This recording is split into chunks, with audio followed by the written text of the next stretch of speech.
This is going to be a quick video. I know, I say that a lot. I'm aiming for under 10 minutes. Let's see if, you know what, let's set a timer and give myself 10 minutes to do this video and no more. Let's see what happens. Go. Okay, so, what's the conversation? This is a video about Mythic games, and let's give myself 2 minutes to give you a quick update as to what's going on, because many of you know exactly what's going on. Many of you have been asking for a video, and I wasn't going to do a video, but enough of you have asked for a video that I'll explain why I wasn't going to do a video, and the very disappointing video that this is going to be for you. I'll spend 2 minutes, though, catching the rest of you up to date so you know what's going on with Mythic games. The very short version is Mythic games. Mythic games seems to be in the process of having a lot of business troubles by all accounts. They've stopped running crowdfunding campaigns, they have let go a decent portion of their staff go, and they are in the process of running on a skeleton team with the stated goal of trying to fulfill their outstanding campaigns while they reshape themselves as a business. There's going to be some conjecture in this discussion. I'll try to make it as clear as possible, and that is conjecture, but I think that is generally acknowledged fact for the most part. I think across the board there.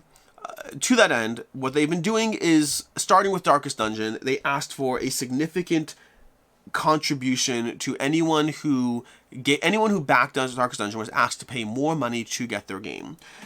They kind of made it clear at the time through vague responses that you can kind of expect the same thing to happen on their future games, and we are now seeing that on 6 Siege.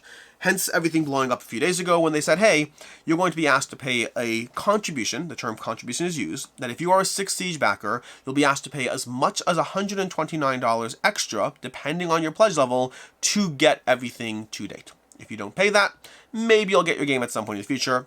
Probably not. Maybe yes, maybe not. I don't know. But if you want to guarantee it, you'll have to pay that much now. That was the stated update. You can check that down below. I'll link to the update. Basically, there's various tiers depending how much of a backer you are, and you were asked to pay up to $129. That was bad enough. The next day, people started getting emails, and the emails included all the costs, including the shipping updates, including that $129, including everything, and the updated cost that people were being asked to pay was as much as $245. That's what I've generally seen as the most commonly given number. $245 is what people are being asked to pay to get their game. For many people, that's on top of $450 for the all-in and everything until now, already having paid shipping, and they're being asked to pay, hey, lose $450 of your current contribution, or pay $250, not contribution, pledge, $450 of your current pledge, or pay $250 extra to go ahead and get it. That is the sort of update. Let's give myself another 30 seconds. I'm running over already, but basically part of that was, if enough people do this, then great, we'll be able to produce the game, and we'll go ahead and figure things out, and people who pay the extra will get it, others we'll see. If people don't do it to the point that we cannot go ahead with any production, then we'll refund your additional contribution, less the payment fees, so you have to deal with losing out any fees in that, but you'll get most of your payment back. That's what they're saying. I mostly trust them, but, you know, that's a risk you'll have to take. But that's basically the conversation on the table. So, what do we have here? We have a complicated situation. This is where I now have 7 minutes left to go. We have a complicated situation that I didn't want to make a video on. And not for the reason you think. Not because you're like, oh, Alex takes the company's side and things, and this is a situation where he didn't want to, like, take... No, I couldn't care less in this situation. I mean, don't get me wrong, I probably don't have the same opinion as some people. I don't hate Mythic games, I don't despise Mythic games, I don't wish ill upon anyone there. I think this is where we get into conjecture, in my opinion. I think this is a company who meant well, mismanaged things, and found themselves in a spot that is hard to get out of, and a spot that we are involuntarily in there with them. And I say we, meaning we. I've backed their games.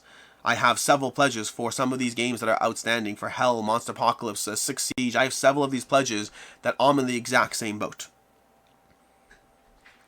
And so, it is a complicated situation. I disagree, obviously, with any single thing that's happening. And I think it's unfair, it's not cool, it's not okay. The idea that, like, I have a lot of patience and understanding for a lot of situations. A lot. And I think Mythic's game situation is made more complicated by the fact that they had a lot of outstanding projects while everything was going down. So I think they had a situation that, and again, conjecture, I think they had a situation that was probably headed in a bad direction, and it exacerbated itself tremendously because of the nature of the pandemic and COVID and everything else.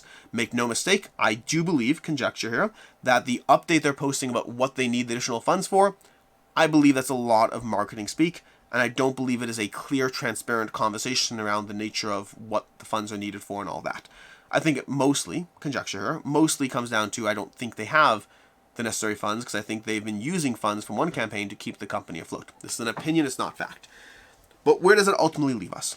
With 5 minutes left in this video, where does it ultimately leave us? There's 3 choices we all have to make. You either don't pay anything extra, and there's a decent chance you will never see what you already paid for. That's option 1. You pay significantly more to get your game, and at least you get your game. Or the third option, the one that scares a lot of people, is you pay more for your game, and you potentially still will never see your game, or you get your money back, less fees, and you just like end up costing yourself like $15 or whatever it is for the privilege of even taking the chance. That's if you see your money back. So those are the 3 kinds of situations that we're looking at. And that has a lot of people reasonably and understandably upset, and most of you are understandably in the exact same situations. Buddy, I'm doing a video right now. You have to play the robot game. No, but right now I'm doing a video. You have to play a game and you play a video. After, yeah. That's 30 seconds gone in my 10 minutes there. Sorry about that. That is basically the situation we're in, and here's the problem, and here's why I didn't want to make a video. It's nothing to do with defending Mythic. Again, I genuinely think that they're good people. I think they're good people who have screwed up in their business decisions. That's an opinion, it's conjecture, it's not fact.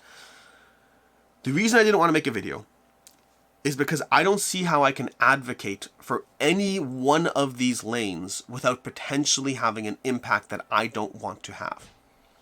If I in any way advocate that this is a safe bet, that you should go ahead and give extra money and you should pay the extra amount and you should go ahead and do that and it'll help you out, if I in any way push that as something that you should do, or even tell you what I'm doing, then I run the risk that somebody, whether it's 1 of you, whether it's 10 of you, whether it's 50 of you, I don't know the number, but I run the risk that people, based on my advice at this point, give them extra money on what is definitely something that isn't the safest ever. Granted, they definitely did deliver the darkest dungeon for the extra money paid, but I don't know if the situations are getting worse or better right now, and it's not pretty looking. And so if I in any way advocate for anyone giving extra money, if I say, you know what, it sucks, it's not fair, it's not cool, but it is what it is, this is the best way to at least get your game out of it, you know, if you already paid $450, you may as well pay the other $250. What if you don't get the game? There's a risk, there's a gravitas to having a channel, having content, and having a platform that anyone is in any way turning to you for any kind of advice. That is a situation that I don't love when I don't like the choices in front of me. The alternative is equally true.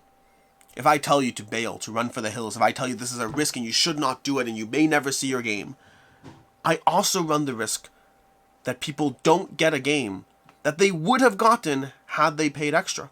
Or that you running for the hills and asking for a refund and refusing to give extra results in other people who did give extra not being able to get your game. No matter which side I advocate for in any way, shape, or form, I run the risk of hurting people on one of those sides. I run the risk of tilting the balance one way or the other. And that's why I didn't want to make a video. That's why I didn't plan on making a video. And with 1 minute and 35 seconds left, I have not a lot of time to finish this video.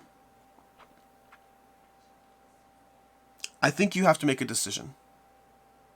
If you are a backer of their products, any of their products, because this conversation is going to be happening again on future Mythic Games products, I all but guarantee it.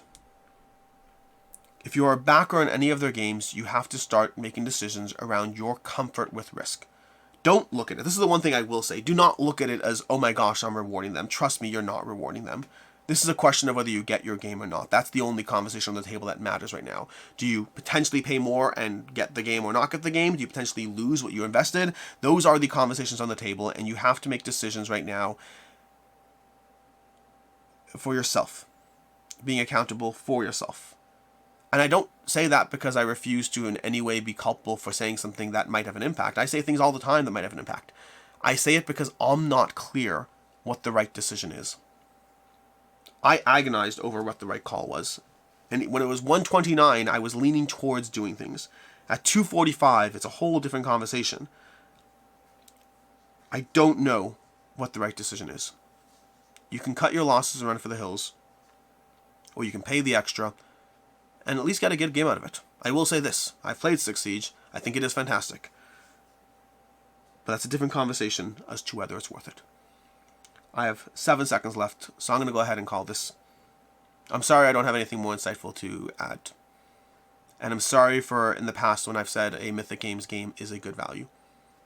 I was operating with the best information I had, and I genuinely apologize for anyone who, through the impact of my words and the time, I apologize for any of you that I have gotten to back one of their campaigns. I'm sorry for the situation we're all in. Them and you. You more than them. Don't worry about that. I'm more so you than them. Until next time, I'm Alex Radcliffe from Board Game Co. I wish you the best of luck on this decision, and if you've backed more of their campaigns, every time you'll have to engage with this decision until this is all wrapped up and done. Good luck.